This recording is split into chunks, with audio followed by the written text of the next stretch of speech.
सांस लेना जिसको श्वास कहते हैं और श्वसन दोनों अलग अलग चीजें हैं। श्वास या जिसको सांस लेना कहते हैं वो एक ऐसी प्रक्रिया है जिसमें ऑक्सीजन गैस को आप अंदर लेते हैं, बदले में कार्बन डाइऑक्साइड गैस को बाहर निकालते हैं। लेकिन दूसरी तरफ श्वसन एक ऐसी प्रक्रिया है जिसमें ऑक्सीजन गैस को अंदर लेते हैं और वो ऑक्सीजन गैस रक्त में जो भोज्य पदार्थ हैं उनका ऑक्सीकरण करती है और ऑक्सीकरण करने के बाद कार्बन डाइऑक्साइड गैस को बाहर निकालती है। तो श्वास लेना और श्वसन दोनों एक अलग अलग प्रक्रिया है। श्वास लेना केवल प्रक्रिया इतनी सी है कि ऑक्सीजन गैस अंदर जाती है और बदले में कार्बन डाइऑक्साइड बाहर निकलती है। ये तो हो गया क्या, श्वास या जिसको सांस लेना कहते हैं। इसके विपरीत श्वसन एक ऐसी प्रक्रिया जिसमें ऑक्सीजन गैस फिर भी लेते हैं और कार्बन डाइऑक्साइड निकालते हैं, लेकिन जब ऑक्सीजन गैस अंदर जाती है तो एक प्रक्रिया बीच में और होती है और उसको कहते हैं ऑक्सीकरण।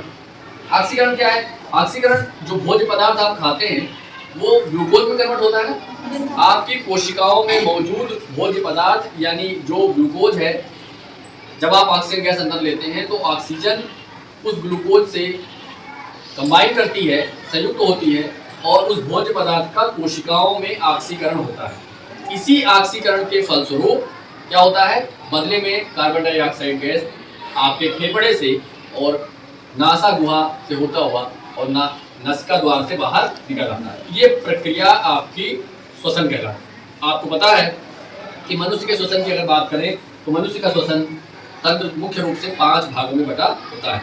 पहला है, आपको दिखाते हैं, नासा द्वार, जहाँ से ऑक्सीजन गैस अंदर जाती है और एक एक्सहेल होती है, मतलब बाहर निकलना। एक होता है अंतः श्वसन, जिसमें कि हम ऑक्सीजन गैस को अंदर लेते हैं, आपके नासा द्वार से होता हुआ फेफड़े तक आपकी ऑक्सीजन गैस अंदर जाती है। दूसरा है बाह्य श्वसन या बहिर्श्वसन जिसको कहते हैं, एक्सहेलेशन बोलते हैं पूरा।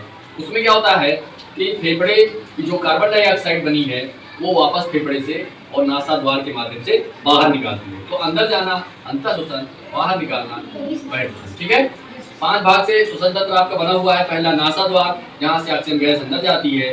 दूसरा इसके पीछे का भाग, यहाँ वाला खोखला भाग, जिसको नासा गुहा कहते हैं। इसमें छोटे छोटे बाल होते हैं और चिपचिपा पदार्थ होता है जिसको, और इसमें ग्रंथियाँ पाई जाती हैं, श्लेष्म ग्रंथियाँ जो चिपचिपा पदार्थ निकालती हैं। धूल है या कोई जंतु जानवर है, कोई कीटाणु है, वायरस बैक्टीरिया है, उनको अंदर जाने से, इन्फेक्शन फैलने से बचाने का काम हमारी नासा गुहा में मौजूद श्लेष्म ग्रंथियों से निकलने वाला चिपचिपा पदार्थ करता है। इसके बाद बात आती है ग्रसनी की।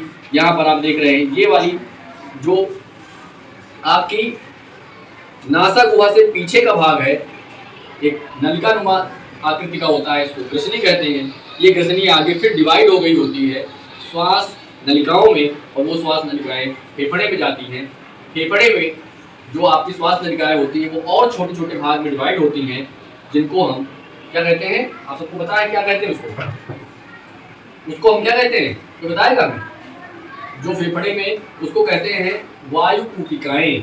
वो वायु कूपिकाएं ही वो स्थान है जहाँ पर ऑक्सीजन रक्त में मिलती है और बदले में रक्त में मौजूद कार्बन डाइऑक्साइड उन्हीं वायु कूपिकाओं के माध्यम से वापस आपके नासा द्वार से बाहर निकाली जाती है। तो आज के दिन आपने 2 विशेष चीजें समझी हैं। एक तो होता है सांस लेना। सांस लेना मुख्य रूप से जैसे आपने क्या किया,